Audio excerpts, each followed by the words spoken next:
یہ پہلی ہجرت حبشہ کب ہوئی؟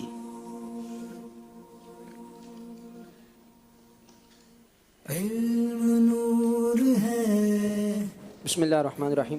نبوت کے 5ویں سال رجب المرجب کے مہینے 11 مرد اور 4 عورتوں نے حبشہ کی طرف ہجرت کی، اور یہ دین اسلام کی سب سے پہلی ہجرت۔ یہ پہلی ہجرت تھی جو 5ویں سال رجب کے مہینے میں ہوئی۔ جواب درست دے دیا ہے۔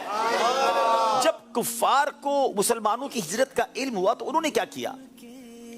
جب کفار کو ان کی ہجرت کا علم ہوا تو انہوں نے عمر بن عاص اور ولید بن مغیرہ کو نجاشی بادشاہ کے پاس بھیجا، اور انہوں نے جا کر ان سے کہا کہ ہمارے کچھ مجرم آپ کے ملک میں روپوش ہو گئے ہیں، آپ کے ملک میں چلے آئے ہیں، آپ سے گزارش ہے کہ آپ انہیں ہمیں واپس لوٹا دیں۔ جی وہ وہاں گئے اور جناب نجاشی بادشاہ کو کہا کہ ہمارے مجرم آپ کے پاس ہیں، انہیں واپس لوٹا دیں۔ بادشاہ نے مسلمانوں کو اپنے دربار میں طلب کیا، ان سے کفار کی باتوں کے بارے میں پوچھا، تو مسلمان نے کہا کہ ہم تو اللہ وحدہ لا شریک کی عبادت کرتے ہیں اور نبی پاک کے نبی ہونے کی گواہی دیتے ہیں، اس کے علاوہ ہمارا کوئی قصور نہیں ہے۔ بہرحال جواب درست دے دیا ہے۔ اب بادشاہ نے جب مسلمانوں کی باتیں سنی تو اس عظیم بادشاہ نے کیا کیا؟ شکریہ شکریہ۔ یہ بادشاہ جو تھا یہ عیسائی مذہب سے تعلق رکھتا تھا۔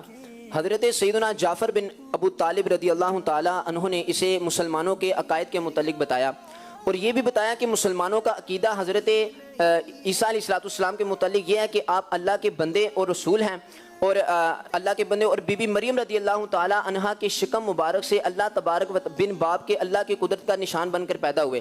تو بادشاہ نے کہا کہ بے شک توریت اور قرآن پاک یہ ایک ہی آفتاب کے دو، انجیل اور توریت یہ ایک ہی آفتاب، انجیل اور قرآن پاک یہ ایک ہی آفتاب کے دو نور ہیں۔ تو میں جس طرح حضرت عیسیٰ علیہ نبینا علیہ السلام اللہ کے بندے اور رسول ہیں، میں گواہی دیتا ہوں کہ حضرت محمد صلی اللہ علیہ وسلم بھی اللہ کے بندے اور وہی رسول ہیں جن کی بشارت حضرت عیسیٰ علیہ السلام نے انجیل میں دی تھی۔ یہ کہنے کے بعد اس نے مسلمانوں سے کہا کہ تم میری حکمرانی میں جہاں چاہو عزت اور چین سے رہ سکتے ہو، تمہارا کوئی کچھ نہیں بگاڑ سکتا۔ کیا بات ہے، جزاک اللہ، بالکل صحیح جواب دیا، جواب درست دے دیا ہے۔